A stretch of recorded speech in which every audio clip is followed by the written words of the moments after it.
యెహోవా న్యాయమును ప్రేమించేటువంటి వాడంట. For the Lord loveth judgment and forsaketh not his saints, they are preserved for ever. దేవుని స్తోత్రం. Preserved for ever.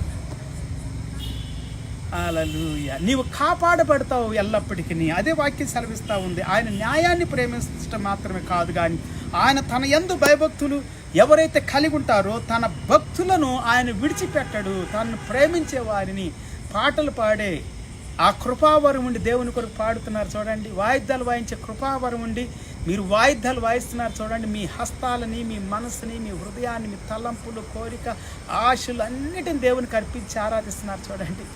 మందిరంలో సేవ చేస్తున్నారు చూడండి. సువార్త ప్రకటిస్తున్నారు చూడండి. సువార్త ప్రకటించే వారికి సహకారులుగా, సహాయకులుగా ప్రోత్సాహాన్నిస్తున్నారు చూడండి. మీ ధనాన్నిచ్చి, మీ సమయాన్నిచ్చి